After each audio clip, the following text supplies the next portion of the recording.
Après les bombes incendiaires, le contrôle des loyers est le plus sûr moyen de raser une ville, disait Assar Lindbeck, ancien président du Comité Nobel d'économie.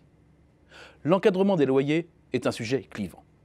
Pour certains, il touche à un droit inaliénable, celui de la propriété, et à la liberté des investisseurs immobiliers, avec en plus le risque de mettre à terre l'investissement locatif, donc de fragiliser l'ensemble du secteur de la construction. Pour d'autres, il est totalement légitime de casser une rente liée à des surloyers abusifs pour à la fois redonner du pouvoir d'achat aux locataires et limiter la perte de compétitivité via les salaires. Un coût du logement trop élevé pousse en effet à la hausse les rémunérations afin de contenir le taux d'effort pour se loger. En Allemagne, la politique de forte modération salariale dans les années 2000 n'aurait pas été possible si l'immobilier allemand avait connu la même envolée qu'en France. Enfin, dernier effet attendu, diriger les revenus vers le capital productif et réduire ainsi l'effet d'éviction. Encadrer les loyers, ce n'est donc pas seulement une affaire de justice sociale, c'est aussi rendre plus efficient l'économie. Mais dans les faits, il existe déjà un encadrement soft des loyers. Depuis le début des années 80, leur fixation est généralement libre en début de bail, mais leur évolution annuelle est strictement encadrée par celle d'un indice qui se révèle, par construction, proche de l'indice des prix.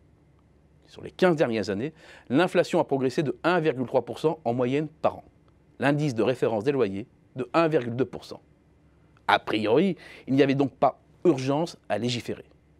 Toutefois, si la hausse des loyers est limitée pendant le bail, elle se concentre au moment de la relocation ou au renouvellement du bail.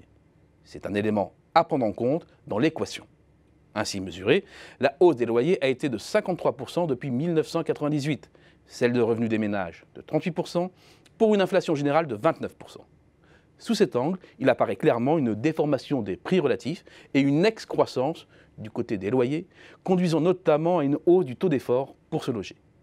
Et encore, il ne s'agit que d'une moyenne nationale. Or, les marchés immobiliers sont pluriels. La hausse depuis 2000 a été proche de 64% à Paris comme à Lille, ou proche de 60% à Bordeaux et Marseille.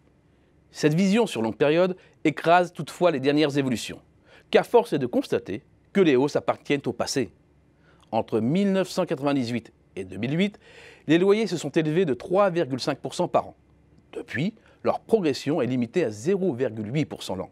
C'est moins que l'inflation qui affiche 0,9%. Conséquence, en termes réels, les loyers reculent et la tendance s'est renforcée depuis 2014. Cette configuration est à front renversé par rapport à la période précédente. À Paris, l'orientation est la même, mais elle s'est effectuée en deux étapes. Un premier ralentissement survient à partir de 2008, les hausses passant de 3,5 à 2,6% l'an, tout en restant au-dessus de l'inflation. En revanche, depuis 2014, le coup de frein est très appuyé, si bien que l'augmentation des loyers est passée sous l'inflation. Les loyers réels baissent aussi à Paris. Les dispositifs d'encadrement des loyers depuis 2012 et leurs évolutions ont certainement mis de la sagesse dans certains marchés ultra tendus. Mais la correction était déjà en cours. Le risque est donc de 1. De trop l'accentuer, 2. De casser la rentabilité de l'immobilier locatif déjà mal en point compte tenu de l'évolution des prix des logements.